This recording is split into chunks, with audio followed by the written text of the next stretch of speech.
of the week. There we go. What's a great book you've read recently? Now, here's the question. Do we have to finish the book? No. If you've enjoyed it and it comes to your mind, go for it. The Bible's really long. I know, Charles. It takes a long time to read it. Look, I can't read that much. I gotta have my comic book action Bible if you want me to read anything. Okay, but honestly, this is one of the regrets of growing up. When I was younger, avid reader all the time, and I got jobs that were boring, so I'd actually have stacks of books from the library I could read, and then as I got and really got into media creation and digital media, I started consuming media, and then my life got into a flow of being able to watch or listen to something. And I love Dean Koontz, and I'll get those books on Audible every once in a while. But for actual reading, mine is our good friend Bob McGough. I started the Southern Saudade. I had to look it up on the screen. I can't remember what it's called because it's such a weird name. I think that's how you say it. Saudade, Saudade, Saudade. Is that the first one in his series then? No. This is the one that he said was it's all his short stories, and he said that's really that's right, the compilation himself. one. Like he put most of himself in that book, so that's the one I bought. And I've read the first 2 stories. Really, really love them. Really excited, and there's probably a good 15 more stories to go through. So that's why I asked if I had to finish it. I finished 2 stories, and that's good. But yeah. It's funny. So he recommended that one to you. Yeah. He recommended a different one to me. It wasn't even part of any of his series. It was this one about what he learned during his journey to getting published type of book. So that's one I ended up buying from him when we were down at Conjuration. Like a memoir? No, kind of, but it on the cover, this encapsulates a lot of his personality. On the cover, it says "Special Edition" with even more swear words. Yeah, but and Bob's books, Douglas, so you kind of understand the reference there. Is well, how does he describe it, Joe? Wizards on meth. Yeah, it's a meth wizard from Alabama, from the boonies. Oh my God, that's a great premise. Yeah, which I may or may. I think I'd rather just pay him to read it to me. Not audiobook. Like Bob, just listen to me every week, and you read a chapter at a time to me, buddy. Perform it live. What about you, Douglas? What's one of your favorite books? The book that I most recently read that was very, there's certain books you like and there's certain books you kind of aim for. And then every now and then you kind of go off the beaten path and someone recommends a book. You're like, all right, I'll give it a shot.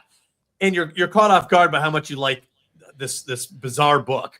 And I recently just read this book called Bride of the Tornado by James Kennedy. And it's such a strange book. All sense of reality is like you're completely off kilter the entire story, and you flip pages just trying to find something stable to grab a hold of. And the author has a great ability to make you feel grounded, even though none of it is coherent. Like it's seemingly incoherent at times. But it was really good. It's called Bride of the Tornado. I thought it was fantastic. Bride of the Tornado. I haven't even heard of that one. I'll have to give it a look. Yeah, it's like I said, it's not. I don't even know what genre to put it in. It was just so off kilter and different and bizarre, So your sense of reality is definitely tested every page. Is that like the comic books version of? I think it's not called Bizarro, because Bizarro was a Superman character. Oh man, there's a style of comic books that sounds similar, where it's just this crazy weirdness out there, but somehow you follow it, and it's not just right. I would say it's like that. Yeah. There's something that feels coherent as you're reading it, and then you stop and you think, you're like, what the heck is going on?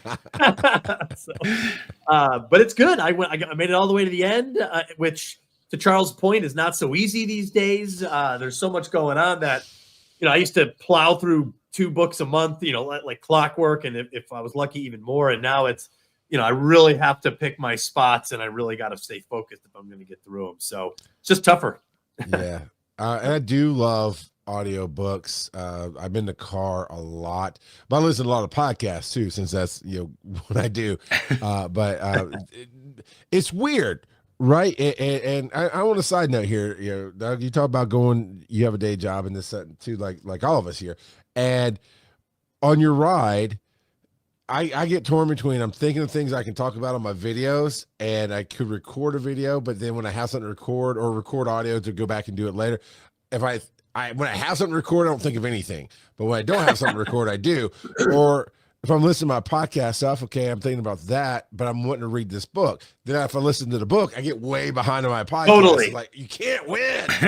You're totally correct. Whatever you're focused on, your mind is like, but that means you're not focused on this other thing. It's like a background app in a phone, and you can't really turn it off, and it's just always on the background. So that's what I'm saying. Like, you really got to pick your medicine and really focus in to get it done. So, Joe, a car is a thing that you get in to go to work. I know you work from home in a basement, sir, but sunlight is outside the house. That's what a car is. Cool. Yeah, and because I don't get out near as much as I used to, I've started taking vitamin D supplements because I stay in the basements. Yep. I'm a basement dweller. I'm gonna turn into what are the underground people from the time machine? The Morlocks? starts with I'm gonna turn into a Morlock. I don't know why I remembered that, but there you go. It's because it's a movie coming out soon. Yeah, Nosferatu. But you probably remembered it because there's X-Men characters that refer to themselves as the Morlocks. Yeah, that's probably why you remember it. And honestly, that was one of my early books / movies that I think. Actually, Time Machine's not even a book. It's like a short. It's not a short story either. It's like what's the short novel? Novella. I think it's novella. Anyway, I just remember in the 70s version of the Time Machine movie, the Morlocks were very bad makeup, but it scarred me as a kid. So that was it. So all right. Are you gonna let me talk about a book, or are you? You said just Bob's book. You don't get to throw in another book. I said I didn't even start his book. Hey, you read the back of it. All right, fine. Oh man, so I'm in the middle of the third book of Aragon with my boys. I am also in the middle of the Children of Dune audiobook and the 12th Wheel of Time book. Wow. But as far as the one that I finished most recently, I'd have to go with Bookshops Bonedust from Travis Baldree. So that's the prequel to Legends and Lattes. And I didn't even know there was a prequel until Chattacon. Somebody on the Cozy Fantasy panel mentioned it, and I was like, ooh, I should go listen or read, depending on which version I can find. And so I ended up listening to it on audiobook from the Libby app, and absolutely loved it. My only issue with it, and this won't bother a lot of people, but my biggest issue with it is there's one character that really enjoys dropping the F-bomb. So there was a lot of F-bombs in this book. Legends and Lattes had like 2, I think. But this one, it was every time that character showed up, there was at least one F-bomb in the conversation. That just means the author got finished watching Goodfellas when he started writing. He couldn't get it out of his head. But other than that, I really enjoyed it. The story was solid, and it was a lot of fun. It was interesting to see from a prequel perspective how the main character ends up where she ended up in Legends and Lattes. And so yeah, it was really good. Oh. Well, and Joe, you're welcome for all the F-bombs I drop off air with you. I got you numb to it, so you can still enjoy your book. Yeah. There was a couple times when my wife walked in and just started walked in during one of those F-bombs. She's like, "Whoa, whoa, whoa!" I'm like, "There's a reason I don't listen to this where the kids are." There was one time I had hired a personal assistant with my day job thing, and I had just bought the movie Team America, and she went out to go drop some things off or mail some things off, and I was watching Team America up in the office area, and when she got back, it was right when the puppets were doing it. So I was like, "Oh God!" I was like, "I gotta turn this off." I was like freaking out. I in some offices I've worked in, I had data processing basically. So I always had a screen up watching a movie, and inevitably, it'd be a Saturday, I'm the only one working, and inevitably, somehow, some way, the one scene that you don't want somebody to see at work, the puppets, is there, and somebody shows up magically, what are you watching? I'm like, you're not even supposed to be here, and that's the 5 seconds of the movie I wouldn't want anybody to see. I come here Saturday nights to watch this. So what? You just got to own it at that point.